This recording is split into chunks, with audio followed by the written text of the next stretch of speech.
Buenas noches y bienvenidos a un programa más de Misterios del Universo, donde la verdad será revelada.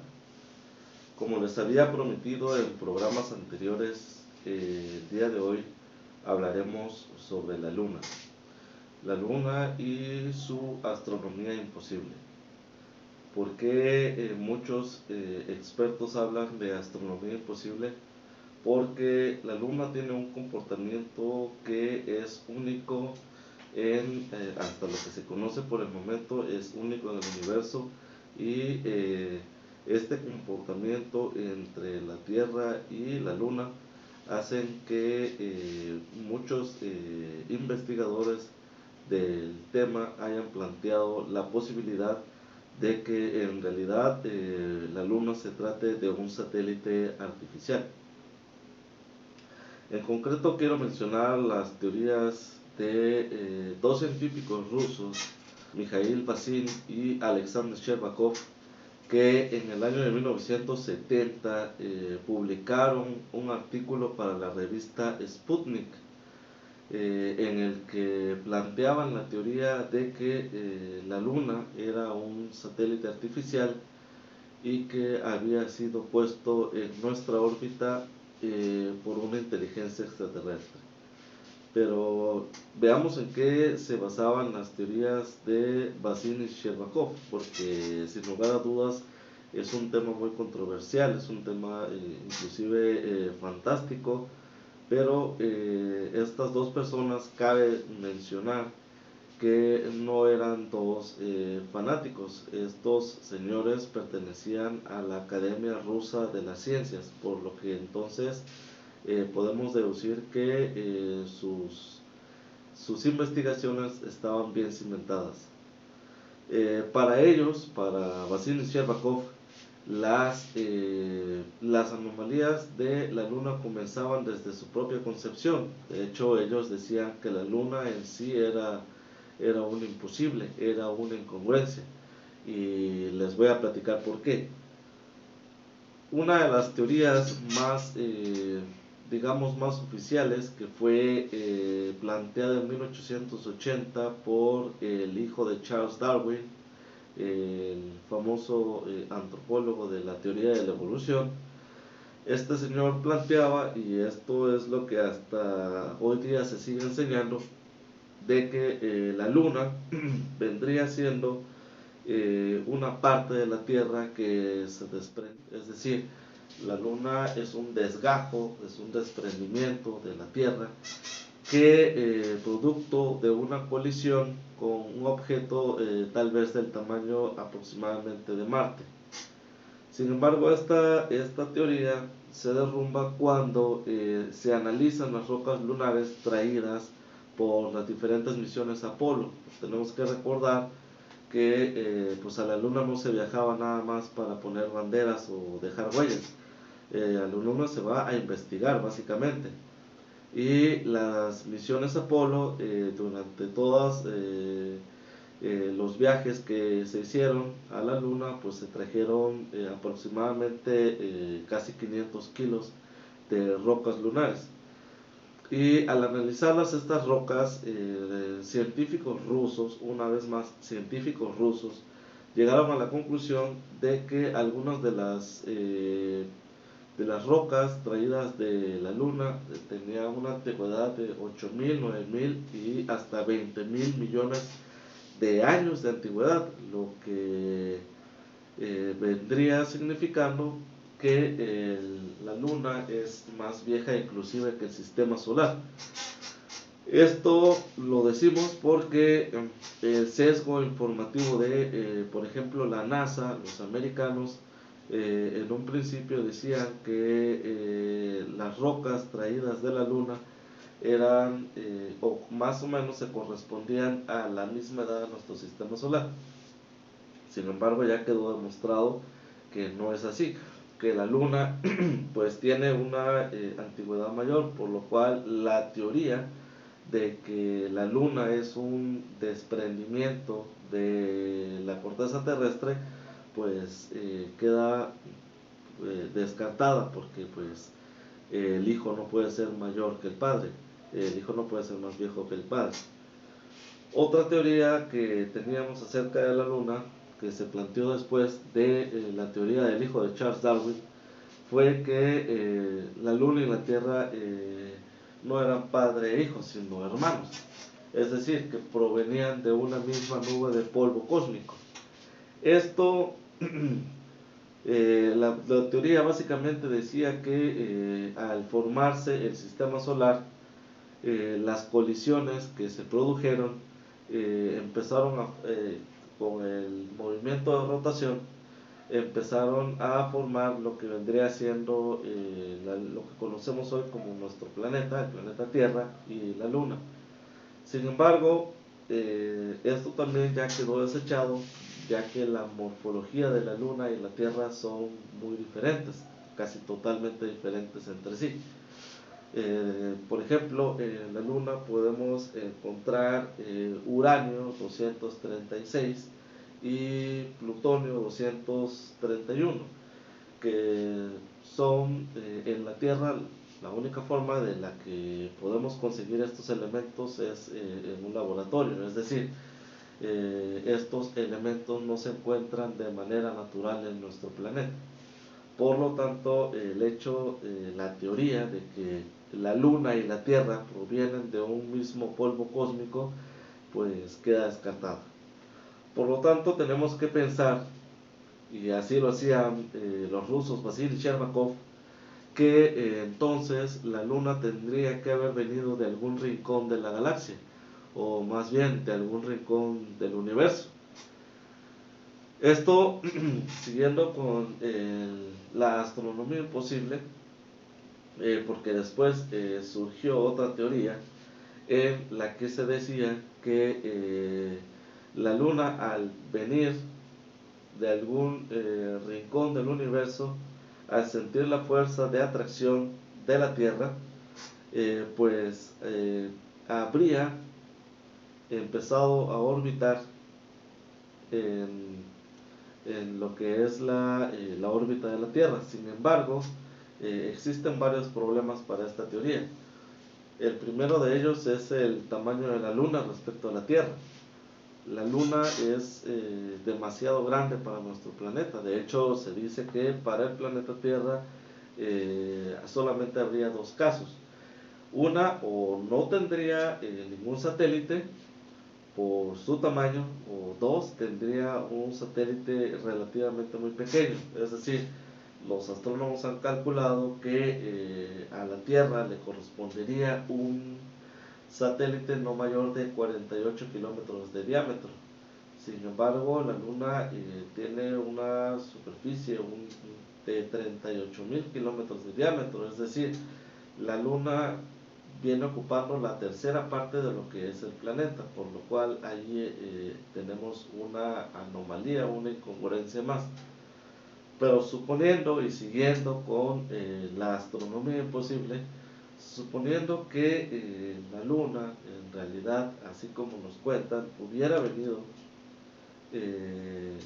viajando por el espacio, al momento de que sintiera la gravedad de la Tierra, estas dos fuerzas, tanto la de la inercia con la que viene viajando la Luna, como la fuerza de gravedad, buscarían un balance, un equilibrio, y en ese equilibrio la Luna comenzaría a girar de una forma elíptica.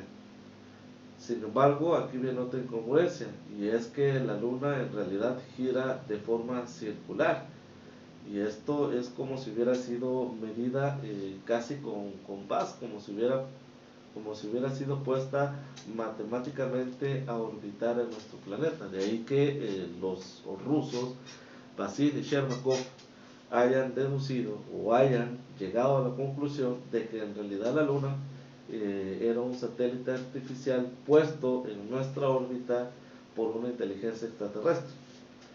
Siguiendo con las anomalías y las exactitudes matemáticas, que es lo que más llama la atención, otra de las grandes exactitudes que no corresponden a cómo actúa la naturaleza, pues son los eclipses.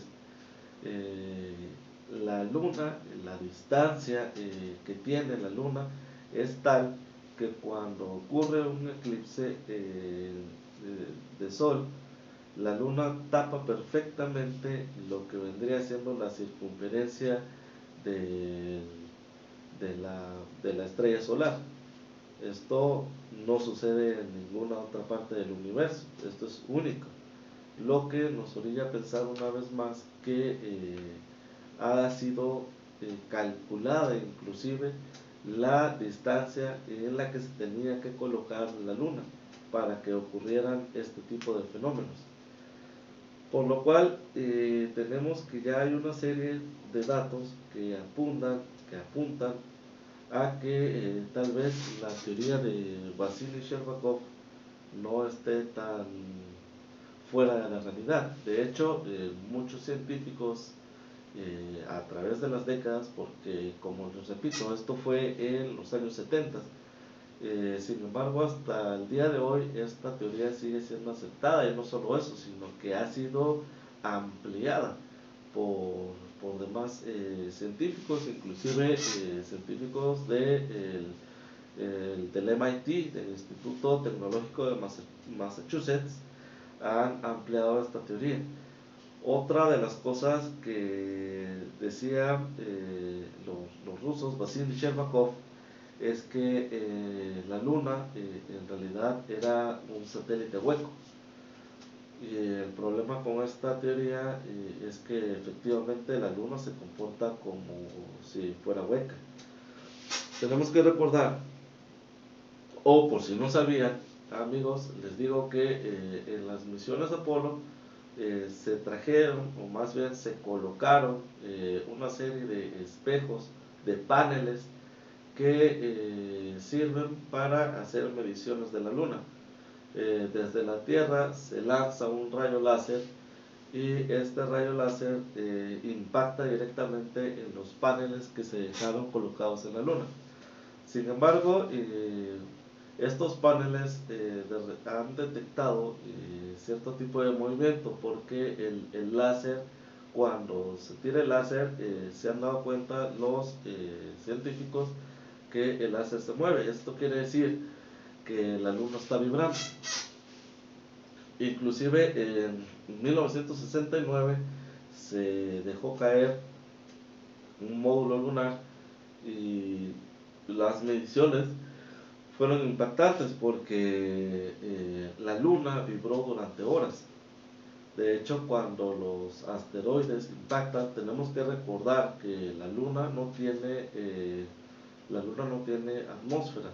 Es decir, para nosotros, para el planeta Tierra, la atmósfera es una capa protectora que hace que los objetos que entran en esa parte de la Tierra no impactan directamente con nuestro planeta, porque la atmósfera prácticamente se encarga de eliminar esos objetos o de reducir su tamaño, por lo cual se reduce considerablemente el impacto que pueda tener los meteoritos sobre el planeta.